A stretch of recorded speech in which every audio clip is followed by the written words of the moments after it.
Certainly is. See how it shakes out here. I'm expecting Holy Phoenix focus in the first phase of picks. That has been the go-to for actually everyone, starting off somewhat surprisingly with RNG, but whether everyone did the same homework or someone is just like, hey, that's a good idea. Holy Phoenix has been pushed back as far as picks go. Still been quite effective, but he's going to lose Kalista, he's going to lose Samira, probably going to lose one more here as well, as Wukong, Ahri are the two bans there.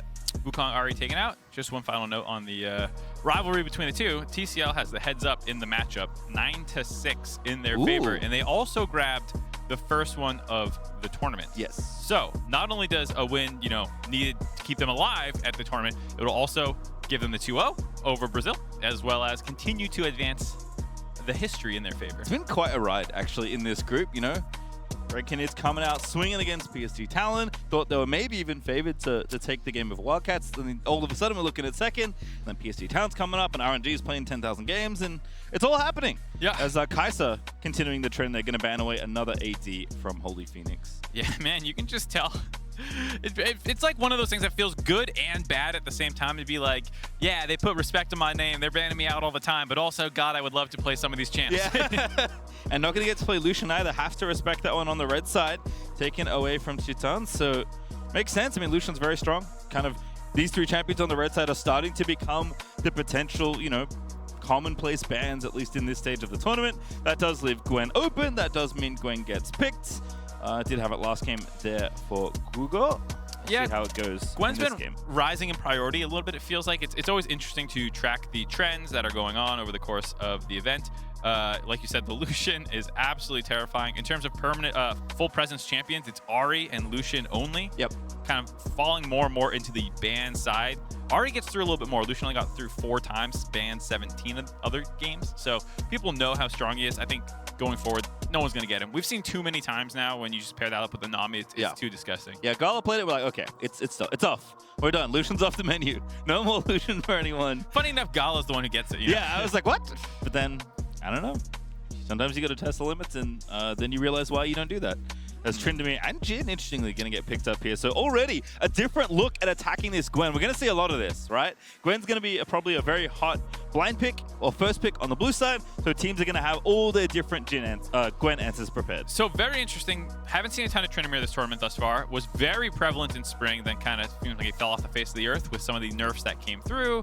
Itemization changes as well. He was one of those people who was actually incredible at abusing Hullbreaker. It got nerfed and kind of like changed again. But Starscream mostly played tanks and weak side for the Wildcats. He was 7 Gragas games, 4 Ornn games, 3 Malphite games. It was the Tryndamere was the one carry that he tended to get a lot of games on. He had 4 games of Tryndamere. So if he is going to be focused a little bit more, it's often going to be something like this. Zeri also going to be back as well, which was an option potentially for Holy Phoenix, but has the Jhin here instead. Titan will happily take this alongside the Leona. And then obviously with all this AD, I'm kind of curious what's happening with mid and potentially jungle. There aren't that many AP junglers. We've seen Evelyn, we've seen Diana. You don't have to pick one for Ferret. Obviously, Saren can make Nautilus. up for... Give it to us. Nautilus again? Alistar. You just want the stats to keep. I just wanted to, I just want to see him keep stay strong, believe in yourself, like who cares what people are saying? Nautilus here. That's true.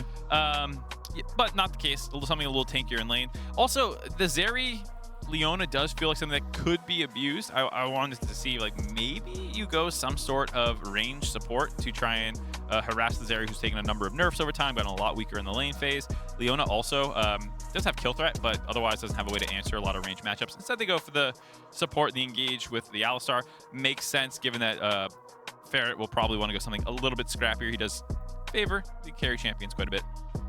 Well, Graves banned away, continuing to take junglers off the table. In fact, neither team has picked the jungler, so Diana going to get banned on the other side. Again, trying to keep potential AP picks out of the jungle. Silas being banned screams that we want to pick Twisted Fate out of this space to me, but we'll see what the plan is for the Wildcats. Yeah, I agree that it's kind of telegraphed. We'll see if Red picked this up. I think they were intelligent about picking up the Galio in the previous game, even though they ended up losing that one. It was the right idea. The TF got through. Echo, interestingly. Maybe the thing is that with TF, it's not that much AP, and you want to stop them from finding other AP avenues, given that you already have Tryndamere and Jhin locked in. And so they're saying, if you take TF, fair enough, that's going to advance your game plan. But also, then you have almost no magic damage with the jungle pool pinched as it is and with the Silas gone and all these other things. So very interesting to see that. We'll have to see how they actually adapt that. It's the Viego getting locked in for Ferret, one of his most played champions. Curious to see what Saren lines up here, though. Guess we'll find out in a moment. As we're going to have to finish off this draft. Looking for a jungler. Still plenty available here for Aegis. Definitely felt like Red was in one of those positions where like, you don't want to ban anything too important because like we might want that. Yeah, clock is running down too. I don't know if it's a like pocket pick potentially for Saren, as though he's going to get picked up here for Grefta. But I mean, Echo is definitely a respectable ban, especially if Saren does have plays on the champion. What is the answer though? Oh my goodness, are you kidding me? This would be a spicy one. Now this is a Zoe counter. If you're really trying to put her in the dumpster, it takes a bit, but this is brutal if you can get ahead. We'll have to see if he It's locks risky it in. though. I don't know if you want to play this. I don't think they do. I think they will. Ow! Baited! We both got baited! So boring. Come on, man! All right. All right, so it does answer a little bit about the push and pull that was going on between snowballing the Tryndamere with global pressure and, okay, we have too much physical damage. We need a magic threat. I think the decision to go more 4-1 oriented, combining it with the Victor, makes a lot of sense. It's a team comp that it's a little all over the place because Alistar and Viego both kind of need to go in. Jhin and Victor are very happy to sit back. You want to kind of go for zone control while Tryndamere split pushes. Yep. But I think the decision to go 4-1, given the concern about the damage spread, still makes sense to me. For Red, they just got strong champs. It's one of those like, everyone's kind of good at everything. Going to team fight, going and split. Zeri can run all over the map. She can also just team fight. You know, like they just have a strong team comp with a lot of playmaking tools in it. And it makes sense, right? Want some comfort here for both these teams because we said it at the top of this segment, it is do or die for the Wildcats. But if you look closely and do a bit of math, both teams have the same scoreline. So it's do or die for both teams. If you lose here, you cannot make it to the Rumble stage. Yeah, I believe 4 is a kind of magic number with 4 losses. I think you can also project a little bit ahead and say that RNG is going to keep winning. They're probably not going to stop at 3-3. So you're kind of hoping to most likely catch PSG will be the team at 3-3. Yep. So that's why you're expecting the 2 teams to get out of groups will need at least 3 wins. With 4 losses, you can't get there. Yep. So it is a very important moment in the rivalry between these two teams. Not only do they want to keep the total international record close, because it is relatively close. 3 games is not a big lead, but you want to make sure that you continue your run through this tournament. You must win here to continue. It is going to be a long road regardless, but it'll be a real nice cherry on top of beating your longtime international rivals if you also get to keep playing for a potential berth into the Rumble stage. Yeah, might be able to stay alive through the rest of the day. Not going to be easy. Not going to be easy, but the fact of the matter is there is not going to end this group today, despite this being the point of it with the situation that happened. Yep. Having to throw out some of those games for competitive integrity reasons, replay them. That means that this will probably be resolved, I believe, tomorrow, but we'll wait for official wording. And until then, you can stay alive for another day. Enjoy your time in Korea, scrim some more. More cowbell, baby. You know what? If I'm just trying to reset after last game, this is actually beautiful. That's how he's resetting. Yep. I will say, there's not been a ton of level 1s. There has been a lot of kind of like rush somewhere with 5, and maybe they'll face check you, but there hasn't been a ton of like real, like we're hunting for kills. We got some tricks set up. And that is one of the things that maybe is partially Nautilus's underperformance, at least in North America. When teams locked in Nautilus, you knew they were going to do some shenanigans level 1 because the hook-flash combination is just disgusting. You pretty much always go flash for flash on a mid laner, which then sets up a more volatile early game. And it feels like we have actually been relatively tepid in the first couple minutes of the game where people are not going for level 2 ganks even, you know, like the J4 red to mid kind of cheese that you see. It actually feels like teams have not prioritize that very highly, and I would have expected to see more, especially in this part where the team's pools are so disparate. Yep, that was one of my favorite level 1s from the tournament, just so we're clear. Perfect. Making it happen with the emotes. Also, I believe Nautilus is responsible for the world record first blood time, the fastest first blood ever. I believe yes, he's responsible. I think that's one of the few world records we hold in North America. That is one of the few North American League of Legends world records. Nearly impossible to get shorter than, considering if people are unaware, it was a Nautilus blitz down mid lane with a flash hook. You have the home guard boots speeding you up there, instantly killing someone. It's very hard to get a faster one. Yes. We'll hold that one. Yep. I'll also say Nautilus is probably responsible for one of the bloodiest games. I believe it's the bloodiest game ever at international play. It was 24 kills in 17 minutes or 14 minutes? 14. 24 at 14. 24 kills at 14. I believe Nautilus was in that game. We tend to snapshot games at 8 and 14 minutes these days because of the changes to objectives. Mainly Rift Herald. So we'll see. You know what? We could break it. There's still plenty of games left. There's more RNG games to play. Greftar with a Paralysis quality picked up off the ground. A little bit of an evade here. Feels pretty bad for Ferret. And that bubble is just going to miss Ferret with a very nice little slide away. A little scary there, but gets away. Nice control by Red. You have Zoe who gets the push early on, trying to combo that for jungle control. Lee Sin staying aggressive. Might be a little deep, though. Smite from Aegis, I believe. No, it was... Ooh, now I'm confused. I think they both have 2 smite charges. I think Aegis got it. I saw some gold pop up, and if that is the case, it's bad news bears for Ferret, who's going to lose most of his camp to the Lee Sin. Yeah, still gets a couple of the little guys on the way out, and nice move there by Guigo, getting the push on the top side, able to collapse there, make sure that was a safe invade. Now, Aegis gets to fall back. This is the entire clear done for Ferret, whereas Lee Sin can drop back, grab Scuttle Crab, grab his top side camps, and actually end up ahead of CS by the end of the clear, and then you'll also have your camps respawning. So a nice little path there by Aegis. Cute bit of poke there from Titan as well. Looks like Holy Phoenix just trying to keep the wave in a decent spot. Alistar's laning when he's not all-inning you, not that fun, as it turns out. I don't know, man. Standing there while minions die and building up your heal. Very menacing. Ideal gameplay. It's like I said, a different lane phase than I thought they were going to go. I was wondering with the Jhin into Zeri if that wanted to be more aggressive. Not the case, and so with the junglers showing on the top side, Titan and JoJo can play a little bit more aggressive, get that push in a little bit, but it's something that they have to be careful of because they didn't actually get the wave all the way in. So you see a good ward there in River to make sure that Ferret cannot get in there. Question mark ping going down right on top of him, spotting him out, knowing that they do need to be a little bit careful now that the first clears are done for the junglers. Curious to see what happens in top side as well. We did see, of course, Jax in the last game as an option. Bin did really well in the lane early on, but I feel like it stabilized eventually, and then we just kind of had, Jax and Gwen doing regular mid-game things. I think this matchup's probably going to be pretty similar. I don't think you're picking Tryndamere to run over someone in a 1v1, but I think eventually the hope is that Tryndamere could outsplit push Gwen. Will that actually happen? I don't know, because Gwen's very powerful. Yeah, Gwen feels like one of the picks that we'll have to see if she ends up on the ban list a little bit more as it continues to go. People are going to try a lot of answers. You're going to see a lot of let me outskill her, let me try this stuff. But one of the things that makes champions so good in pro play is how consistently they can do what they want to do. That the volatility of Gwen is actually not that high because of the things like her immune and always having a bit of zone control, kind of always having backline threat, even if things don't go great. Your items are a little expensive, but should you reach them, you're going to be relevant no matter what. You're also not bad hitting front line even with just the true damage and stuff like that. She's just kind of everything's a target for her. Very nice setup here for Greftar. Nice gravity field placement, does get the stun. Aegis up here as well though, looking for the Q, trying to find it. Saren trapped. Good flash, but he had to burn it there. Yeah, had to burn the flash. That's continuing that kind of mid-jungle aggression that we were talking about. Zoe Lee Sin is secretly a very annoying mid-jungle 2v2. It's not quite LeBlanc Lee Sin levels or Arya Lee Sin where the setup's that easy, but you still have skill shots. You still have a lot of prio into control mages early for the Zoe to go out and start roaming around, landing sleeps through walls against junglers. It's more about abusing the map that you get from mid-priority more than assassinating a mid laner over and over again. Just like this.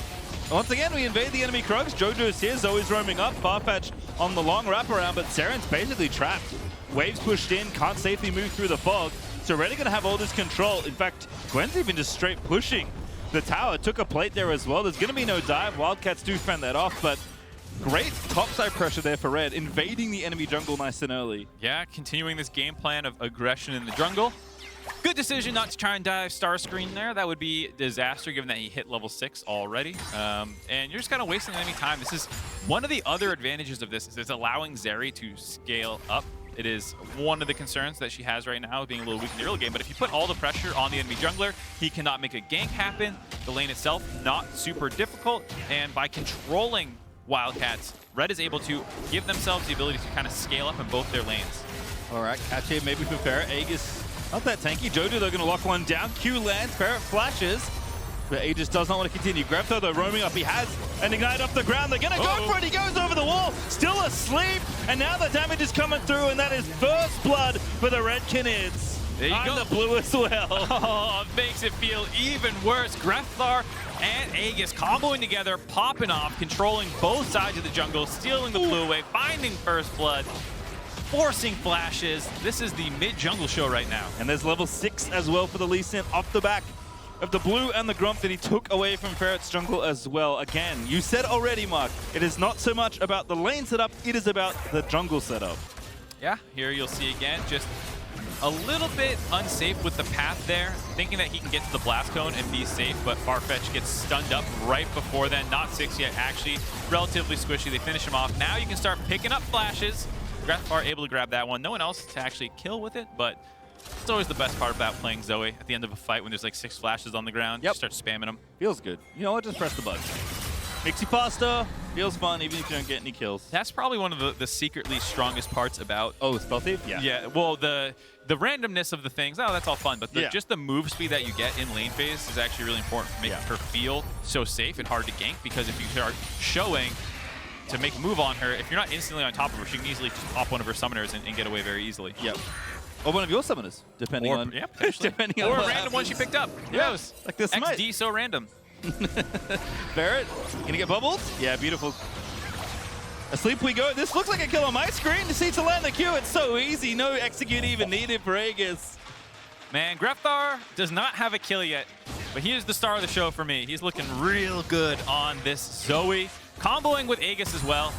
I mean, this is just what probably feels like a really good game to them after coming off that RNG loss where it started kind of close before ending with a dancing Shelly.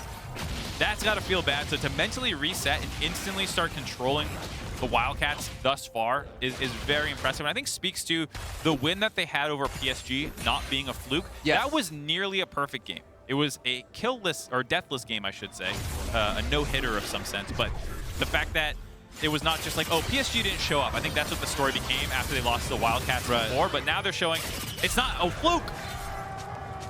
Very nice. Look who's coming, by the way. Lee Sin is beelining to the top half of the rift. Starscreen knows. He's like, I'm going as far back as possible. And unfortunately, that means that it's just free time for the plates here for the Gwen. Yeah, and there's the Rift Herald. Not given any time to scale up for the Tryndamere, and a number of nerfs that came through recently making it a little bit more difficult. You actually have to put points in your ultimate if you want that ability back up. So getting a force here is a big deal. They changed the cooldowns. Before it was a 1.1 durability. You threw one in and continue to max your actual damage in your utility one, as well as the fact that the cooldown reduction that you get from your spinning slash coming back up faster was changed from 1 second to 0.75. So a number of nerfs pushed Tryndamere out of the meta, and looks like he's struggling right now. Yeah, loses the tower there off the back of that Herald drop. Gwen picks up all the plates in that little exchange. So really nice pressure. Doesn't get the kill, but converts for the tower and the first tower gold. At that, it is almost... It's approaching 4,000 gold ahead for the Red Canids, which is a very impressive early game. To your point, I agree. Not only bouncing back, but after they win versus PSG, it was like, okay, Red Canids are there. They might be the second best team in the group. And they lost to this team. Wildcats had a great looking game up against Red Canids. So has to feel good to have a nice advantage here.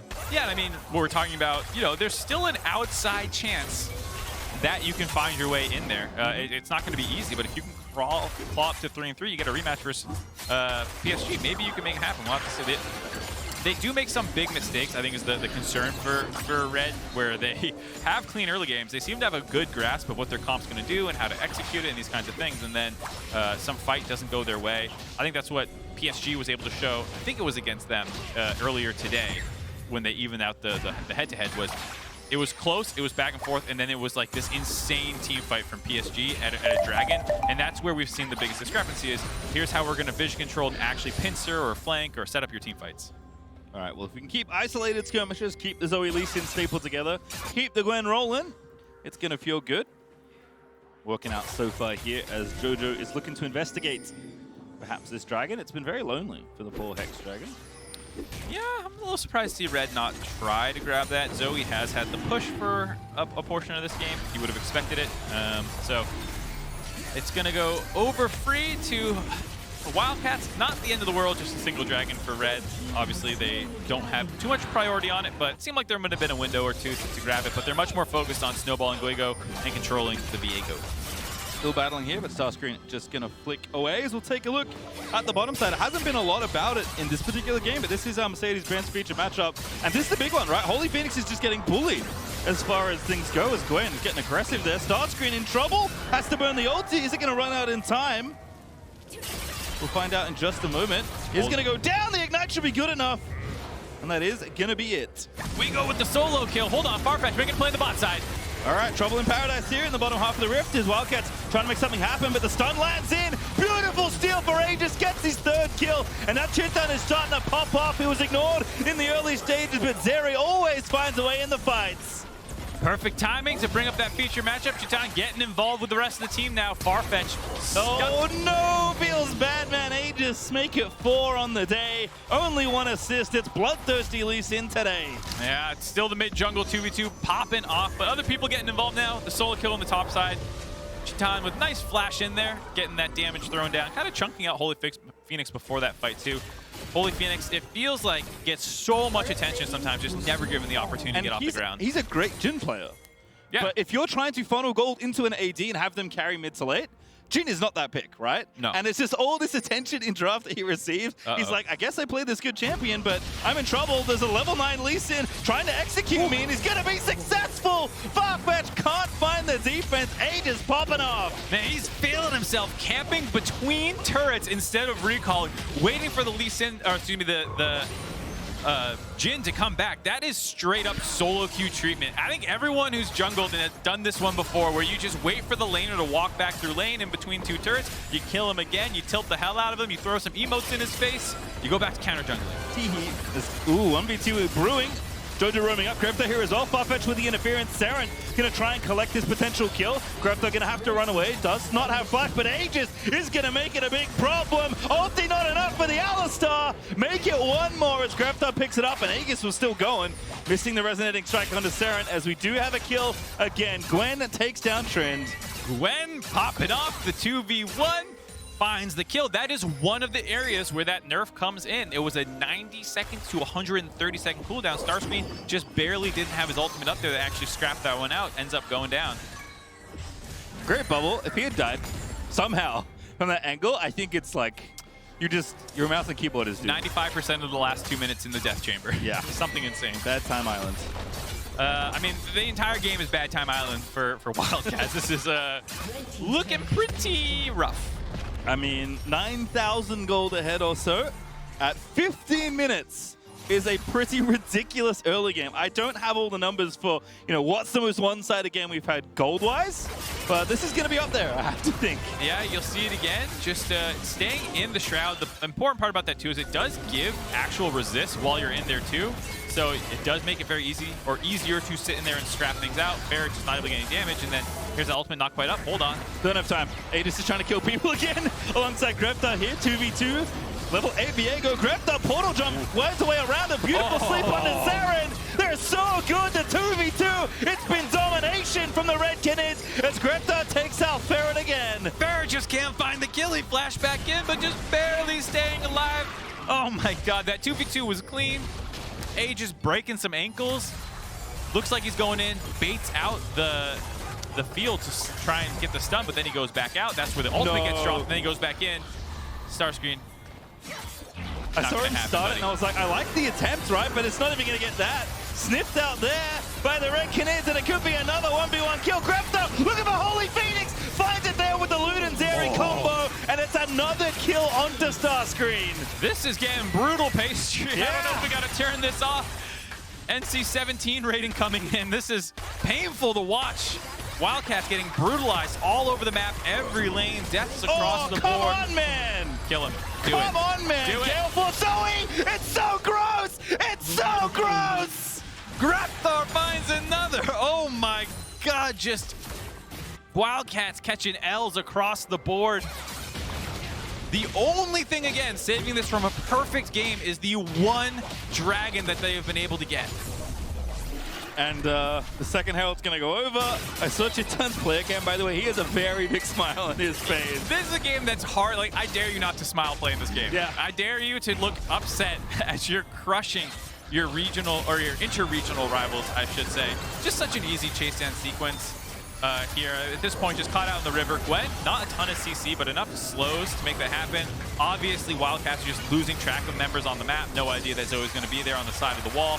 Grafthar finds that easy pickoff, and then Ferret here just, I don't, like, at this point, it's like, you're just tilted. Like, why are you underneath that turret? You can't stop it from dropping. There's literally no play for you to make there, but you also can't go to any camps. So it's like, just stay in your base. And so I can understand why that feels bad. I don't want to flame Ferret, but also you got to just stop making these kind of mistakes. The game is definitely away from them. Remember that tweet with Licorice where it's like, this is what a major region versus a minor region is supposed to look like, huh? Weirdly enough, it applies to this game. Like, that's how good Red looks right now. Like, this looks like Pool 1 seed RNG going up against anyone else in the tournament. You know, it's crazy how dominant they are right now. Yeah, nameplates up, you would struggle to name these teams, I think, if we didn't have them right on your screen. And Red Canids are going up as Farfetch, trying to make it happen, but the level 8 alley, even with the ulti, just cannot survive. Aegis godlike in this game. The owner barely whiffing onto Starscream, but Grafthar still going! How does he land the bubble every time? Starscream going to be forced to burn the ulti. Aegis is still going in. He gives 1,000 gold to the enemy Tryndamere, and he just doesn't care. Rides the Tryndamere in for the Lee Sin kick, does drop for it. Kind of baits his team into getting a little bit low. Kind of gives the only kill of the game over. Big shutdown, like you said. And does he care? No. Should he care? No. Why should you care? That was sick. You take the Q onto the Tryndamere to get the flash kick onto the enemy carry. I mean, it feels good. He feels bad. That's all that matters. Ignore the gold. 14 Magi stacks as well for Grafthar. So there is strategic advantages. Yeah, he's funneling. To sending it, exactly. The Zoe helped the Lee Sin get this fed, and now he's returning the favor. It's called teamwork. Look it up. Beautiful teamwork from the Red Canids this game. And it has, honestly, jokes aside, really been this mid-jungle that's opened up this game. Such a beautiful game of plays from these two as we watch this one again. I mean, look, level 8 alley with ulti? Nah, you're not going to live. I mean, there's just also no way that this play works. They were cut off in the choke point, the damage dealer, so it was going to be a 2v2, or 2v4, I guess, of Starscream and Alistar. So it's never going to work there, even if the combo did work. And that's just going to lead to a bit of a chase down here. Aegis riding that in to get behind Saren for the kickback. Ends up getting dropped, but, you know, we'll take him. Get some assists for your team, get some stacks, get some more gold. And he knows, he's like, oh, am I going to be the only death this game, man? Is this going to be me? It's all right, man. You had a great game. Yeah. You've been super clean. Shrug it off, shrug it off. Don't worry. Tryndamere got 1,000 gold. It's going to be fine. If Tryndamere died before waking up, by the way, would have had a chance to ulti. Unfortunately, Lee Sin Q didn't do quite enough damage, despite how fed Aegis is. But, you know, we'll be fine. We got a dragon for Red Canids. We have more face checking. Chitan's just over the top, pumps the ulti, ready to go. Jojo going to go down as well. The kills are coming forward. Possess Leona's pretty good. Ferret's going for it. He knows that he has to find the angle. Chitan low, but not dead. Here comes Gwen. Not too bad, actually, for Wildcats, though. The face check, I think Red thought that they could just kill them, but Starscream did a great job focusing Chitan down and forcing him out of the fight while he doesn't kill him. Does force the flash out as well as a retreat. Fuego, though, is still terrifying. You're just going for it. You just walked through Victor W. Oh, Hex Flash. Hello, Farfetch.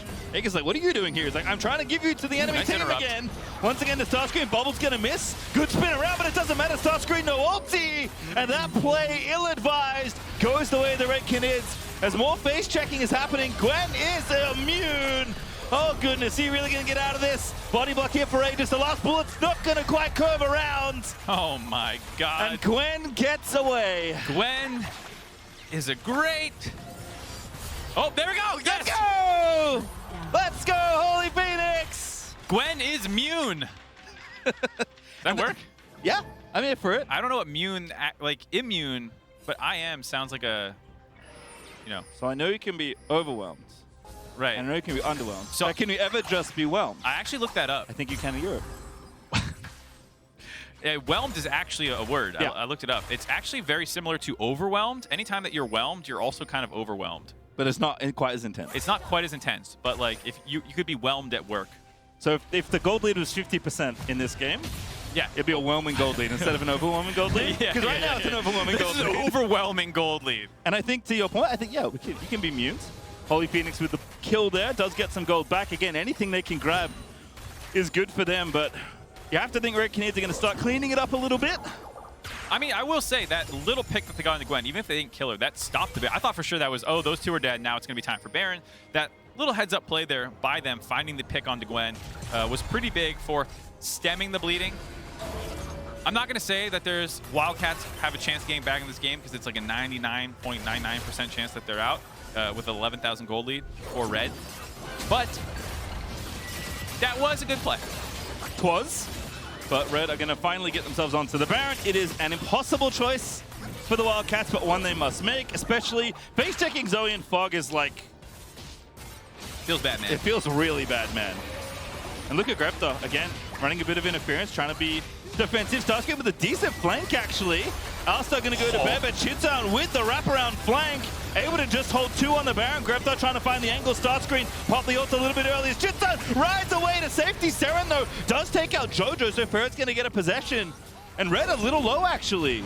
Yeah, again, Starscreen on the Tryndamere, despite not finding a kill there, kept 2 to 3 members busy. Guego needed Aegis to sit on top of him, provide some shields, threaten to kick out and stuff like that to make sure that Gwen didn't die. And during that time, that means, again, when Chitan goes in, there's no one else helping him. He almost always 80% someone right away, and there's no one to kind of push that damage over the edge. So while he doesn't end up dying, it does lead to this kind of split fight, while also having the Baron aggroed on top of them that leads to Wildcats first off, stopping the Baron, finding a kill, and finding their first turret of the game with a fat objective bounty shutdown. It's now under 10K. Yep.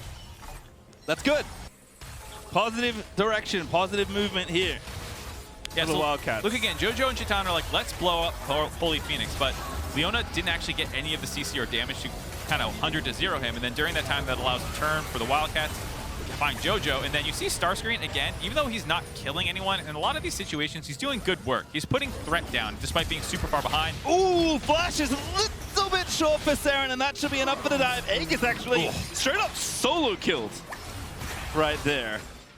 Managed to find the enemy mid laner as the jungler. Able to dodge out on Holy Phoenix's root as well. Might have led to a situation where they could have got CC'd up. And I think this is funny by Red. They're like, why are we going to Baron? Yeah. We can just keep taking turrets. There's other turrets up. Starscreen during this time recognizes, hey, I'm just going to split push. And here comes Gwen once again. Ferret's going to be forced away, but this inhibitor tower is going to be broken. The inhib should follow shortly. Chitan already working on the midsection of the map, as the Wildcats are going to lose a lot here. 2 inhibs, most likely 1 already dead. Gonna have to fight. Farfetch looking to try and start things off here, but don't have the mid laner for 2 seconds. I'm gonna get them back, and the mid inhib is gonna be alive. Chitan wants to finish it off. I like this play, extending for a little bit there to make sure it happens, and Red do successfully take both. Red grabbed 2 inhibitors, gonna back off now. Doesn't look like the Wildcats want to let them go safely, but it's kind of hard to make a play happen. And with the 2 inhibitors down now, it's probably going to be the easy Baron time. Grab this dragon as well before you do your full reset. And then off of that, be able to grab the Baron. Going a little clean and clinical now. They, I think, understandably, were like, all right, we made a couple mistakes. Let's make sure we actually pull this one out cleanly. I think also just taking this gold away from the Wildcats is good, right? That's 5 minutes where they can't get the objective bounty potentially off that dragon. Don't want to give any extra gold over. At this point, we are not getting to Soul if Red Canids are going to win this game, most likely. So they're just happy to take the gold away. They'll take a little bit of the buff from the ocean, but it is more about taking it off the map so that you can fully focus on finishing this game, getting the Baron, pressuring the top side, and then closing it out nice and cleanly. Yeah, well, I like that Wildcats aren't going quietly, though. Sneaking into the bot lane, hoping someone shows up there. Seren, as a Victor, not the best assist tool, given that there's no hard lockdown CC right away should someone face check them, but can jump out the damage with the Tryndamere and try and blow somebody up.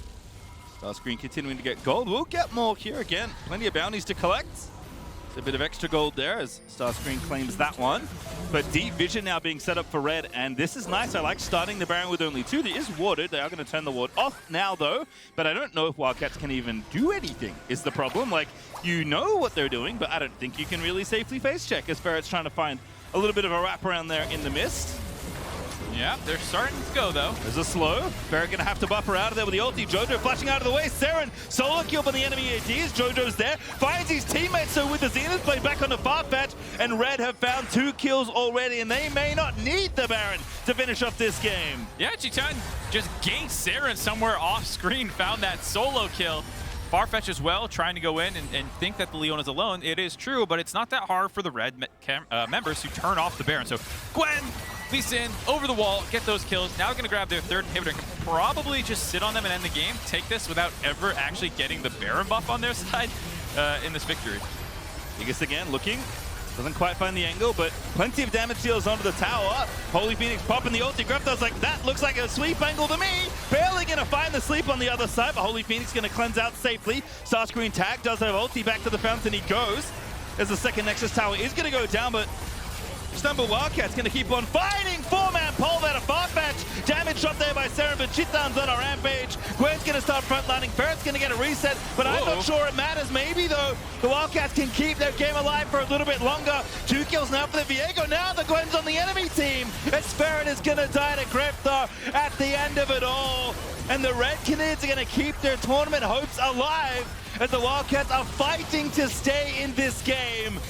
But I think the clock has finally counted down to 0. The Wildcats are going to move away. Chitan's going to stylishly flip over the enemy Nexus and finish it up once and for all. No! Holy Phoenix!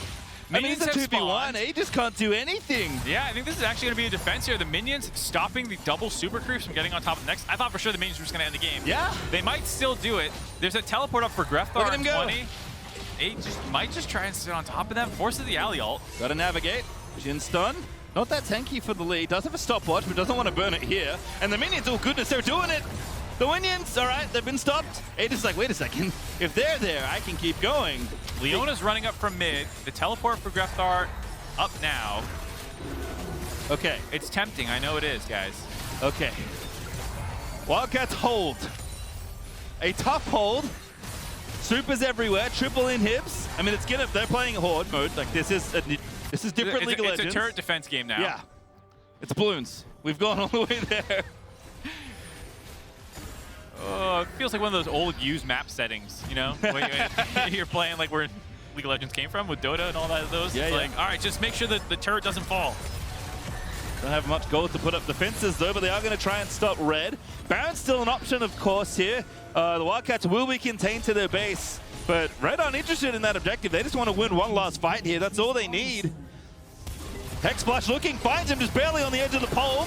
And now Gwen in trouble, pops a W. That's so much damage though, with the Lee Sin fights Holy Phoenix in the midst of the team fight. And that is going to be all she wrote. 2 kills for Aegis, 3 kills in fact. And that pole is going to spell the end. It looks pretty, but it was not enough at the end of the day as the Red Canids will keep themselves in MSI. Red Canids are alive off the back of that one and look incredible doing it. Super clean through the first 20 minutes of the game. A couple little slip-ups around the Baron, but then they say, you know what? Forget that. We're just going to end through inhibitors and minion pressure. They go ahead and do that. And they are still fighting, still dreaming, still alive. And we'll still see the Wildcats, of course, but their ability to qualify for the Rumble stage, unfortunately, is now not a thing with the win here. As Brazil get the scoreline a little bit closer to even all time for these two rivals. Yeah, should be another game versus RNG available. Potentially, you're looking at some insane world where they can play upset. So for Wildcats, they're not done yet. Still have some work to do. A very disappointing game, I think, for them. Not just losing, but losing in that fashion, kind of getting styled on as it was going on. They did go out on their terms, picking that last fight, trying to blow up the Gwen. Wasn't it? Almost happened, but the immunity stopping Victor damage was kind of the big thing. And it, of course, like the goal difference, still at that point of the game, like we got later. It was trending down. Yes, but still very big as far as overall difference goes. Not enough time to really push it to a point where that game was going to feel close as far as gold goes. So a tough loss for sure for the Wildcats. We'll see them again as the Red Canids still in it. And again, the games they've won look, I mean, honestly, even some of their losses, like when they win big. Yeah, they have a really good early game. Unironically, no matter who they're playing against, their early game looks decent. You saw they were forcing RNG to respect them and not just take their fights at Rift Heralds or whatnot. Against PSG earlier in the day, while they did lose that one, as we see Chitan throwing out a little bit of a